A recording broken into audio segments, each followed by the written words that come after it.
G'day fellas. So, slightly alternative way of filming today, but what you can see behind me is the Nimbus T8.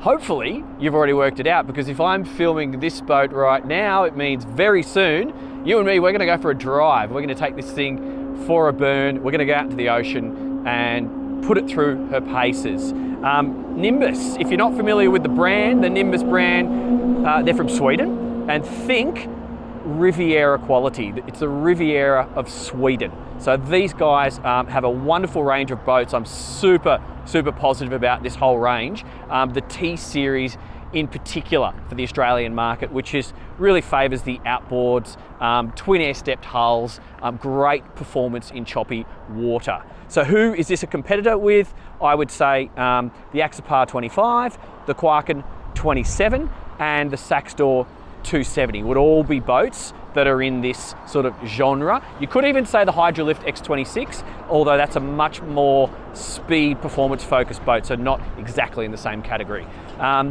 Think all of those families that used to buy the Riviera 3000 or the inboard Sea Ray Sundancers around the 275 Sundancer. Remember how popular they were 10 and 20 years ago? Well, those same people, that demographic, would be perfect for something like this. So we're gonna do the full tour today. I'm gonna move this thingamajiggy and actually do a bit of Nick Burnham style, and I'm not saying I'm as good as him doing this, because he's the man when it comes to point of view. Here we go. That's all I had to do. And let's do the full tour. So starting with the hull shape, she's a nice, beautiful cutting bow, and then she's got twin air steps. So that means she's going to break the surface tension of the water. We're going to have some bubbles underneath the boat. That's going to reduce the drag by allowing air to come in here and here, and then we can go nice and fast and smooth by using less fuel. So that's super handy for a day boat. Now, I'll start at the front and then we'll work our way back. A really sensible feature, a lot of the Scandinavians are doing this, the bow ladder. I love that, because this is a style of boat that you will want to put on the sand. Just have, you actually have an optional stern anchor on so many of these boats. I think it's an option on this, I'm not sure, but you could just manually deploy one, put the nose on the sand, walk off your bow ladder and go to the cafe. Notice that the bow roller for the anchor is set back, or set in a position that doesn't offend with that ladder deployment. That's your trailer hook just there. And then we've got this beautiful big rub rail going all the way around the boat, so you can just come bump into some poles and it's going to look after you. So just making our way down the side of the boat. See this design here. What I noticed on the T9 and T11, which have this same family of hull design, is that it's quite a dry ride. And the reason it's a dry ride is because that wash, a lot of that wash is really getting deflected by this. So just pay attention to that when you're looking at a boat that you want to buy. How does the hull design look underneath the water? Because it's things like that. Or just watch my videos and just check out the drone shots, because you'll see where the spray's going, and I'll hopefully tell you when I notice. Bow thrusts are just there, and then we can see some of the hull exits just here. That's actually just a drain. This is going to be from the head, and then we'll make our way. This will be probably a breather for the fuel tank, and we're going to get on the back of the boat. So beautiful big swim ladder just there. Pay attention to the design of this one. So see this? That's super useful, pulling yourself up and out of the water. It's a 4-step deep swim ladder, so you're not going to have to bend your knees too much, and then you've got something to hold on to. So if you've got dodgy knees, that's going to be a nicer one to get on board. Remember, this boat, she's only, just over 26 feet. She's not huge, but the beam is 2 meters and 55 centimeters. So Aussies, that's just over the trailerable width, because she's 2,300 kgs light ship, 240 litres, 50 litres of water. So, you're borderline on that 3-ton towing limit, but the width is going to be an issue. So you would, I assume, have to get a wide load permit. I don't know, actually. I'll ask the guys at Sports Marine how you can get away with it. The engine options go from 200 to 300 horsepower, so 200, 250 to 300, and I'll just talk about them when I've actually driven the boat, because I haven't driven it yet. But one of the things that always strikes me about this brand is the quality. They just do such a good job. Everywhere you look, they are not building these boats for pump them down the production line as fast as they can and get them out the door. They are building them for quality. I hope it's coming up across on the camera right now. And let's actually go to the bow for a change, and then we'll work our way down. I'm not used to doing this look through the camera thing. Nick, you've got your work cut out for you doing this. It's actually quite challenging. So this is the bow area. That's the bow ladder. You see it is removable. It actually just goes through these little hooks just here. And I would actually probably store it. Oh, is it going to store in there? I would try and store it in there. If I can't, I would put it down on the bed. Oh, no. I'd put it in the locker down the back of the boat. You'll see that later on. So we've got our decent sized cleats here, really good grab handle just there. And then we have these, there's two removable poles which are designed for a sunshade, which clip on to the T-top just there. This is your up down for the anchor. And what we're looking at just here is actually, there's a infill. There's a beautiful big infill which turns this area here into a sunshade. So that's where you sit, but then just here it would be for resting your legs. And we're standing on the flexi teak decks just here. This is not real teak. Your navigation lights there and there, and another support for the sunshade, so you give it a little bit of beam. But just look at the quality of the upholstery. Just check that out. And you've got the windscreen, two windscreen wipers, couple of cup holders, and this opens up as an escape hatch and some ventilation. So boats like this are just super, super awesome for epic days and the occasional overnight, because really operating them as it's a one man or woman job. They don't burn too much fuel. They love a bit of chop. And so the conditions can change and you can still get home comfortably and not have to stress about a southerly buster that's come through and surprised you. Just looking at the T-top now, you can see it's actually a tinted glass T-top, so that'll be toughened glass, but just have a look at the design. Hopefully that's obvious. I'll just show you here. So we've actually got a lip which catches the water. So any rain is going to land on that and then get drained, and the water is going to exit through these holes here and another one on starboard. So what does that mean? It's not going to run down the back of your shirt when you step on the side of the boat and there's water in the drain. So that's important. You can mount a radar up on the radar mast there. We've got a VHF and all-round white light. And we're just coming down the port side here. We've got midships cleats. Note that they are accessible from the helm. Nice and easy. So back to that single operation, easy peasy. That's what's going on there, because look at that. From the helm, you can just literally reach the starboard cleat from the helm, and the port one can be reached by the navigator. Super simple. So let's check out the helm now and explain what's going on. Super high quality fit and finish on these Nimbus boats. And we've got a matte finish dash, which is not going to give you any reflections in your eyes. And then in terms of the controls, they've been really well done. So we've got a flat screen SIMRAD. We're using the zip wakes instead of trim tabs. And then all your buttons, horn, navigation light, anchor light, bilge, auxiliary, wiper, wiper. So that means wiper wash, and then wiper starboard, wiper port. A place to put your phones and keys just there. The electronic throttle, the bow thruster even is built into this boat, so that's just thruster on left and right. And then this will be anchor operation just here. key start, emergency just there, and then we've got our fusion control down to port, and note that the wheel is adjustable, and then we've got a Simrad VHF just on the port side of the dash just there. We'll go downstairs in a second, but it's just a sliding companionway like so, and then you have a place for drinks and bits and pieces. Sorry about the traffic noise, but I'm on a road.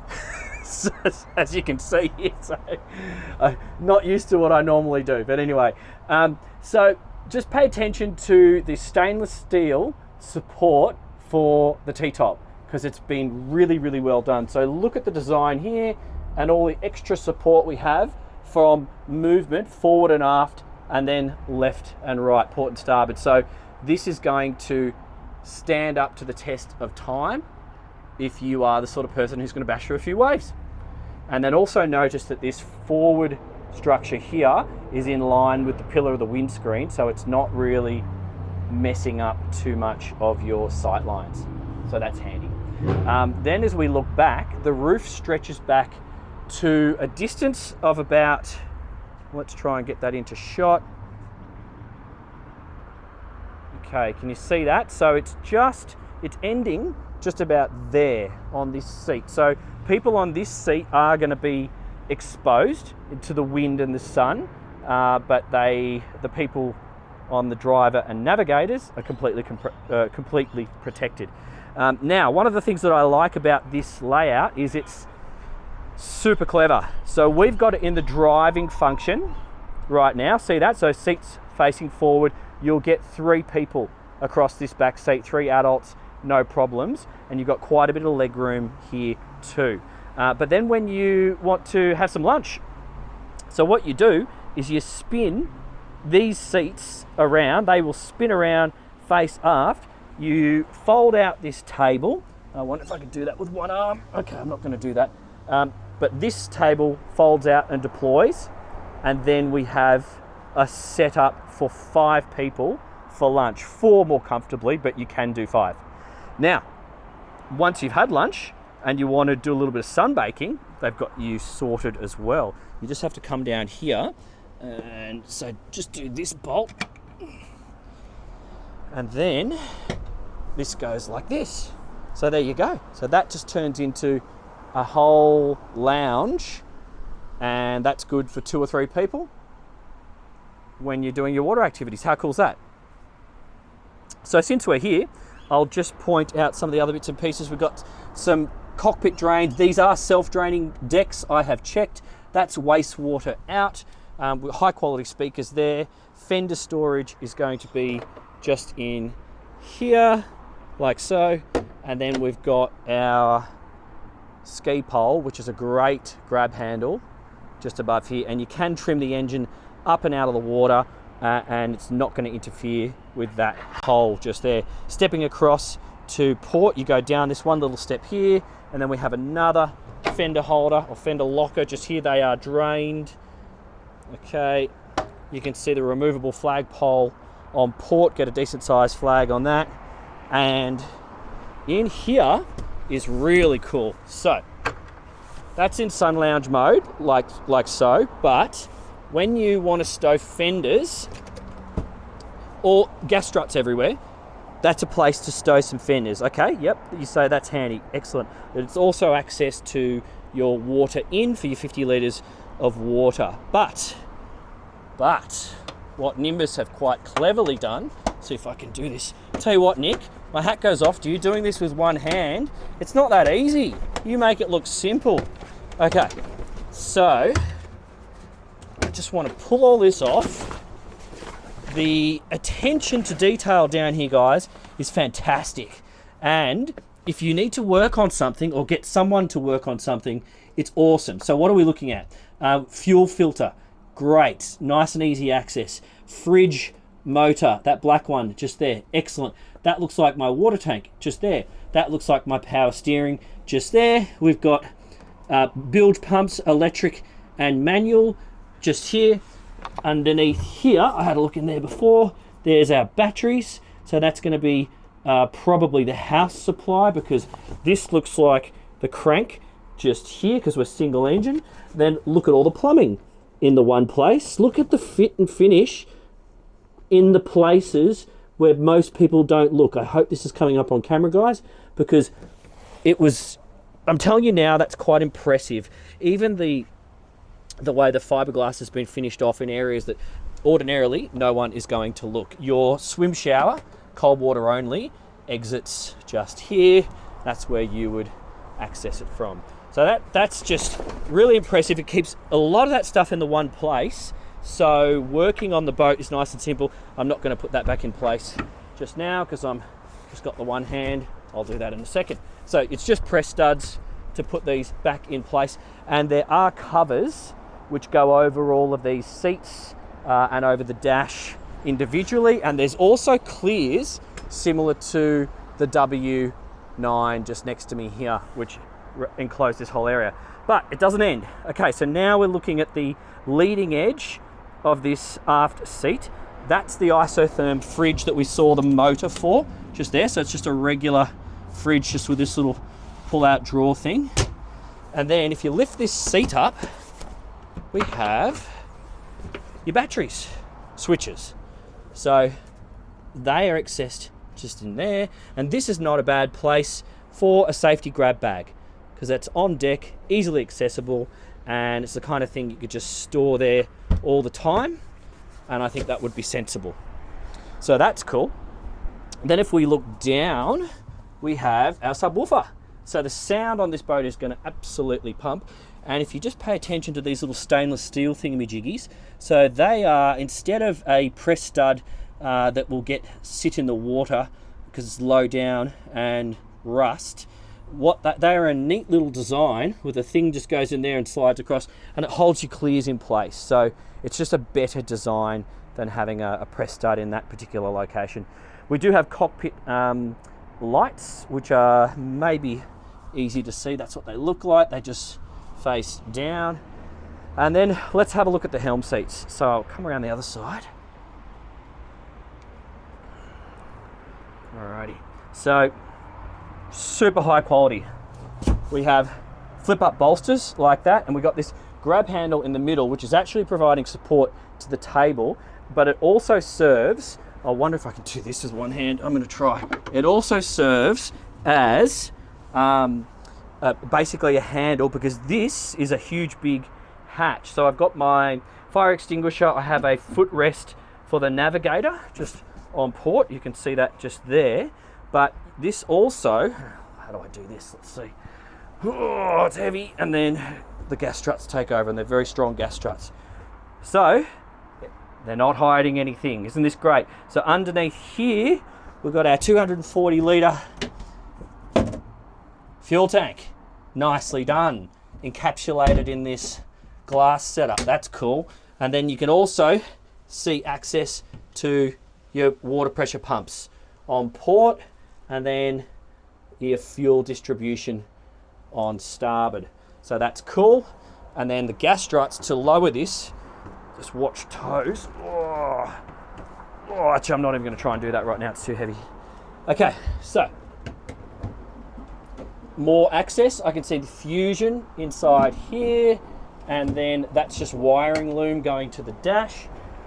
And then I think that's everything. It's time to head down into the cabin.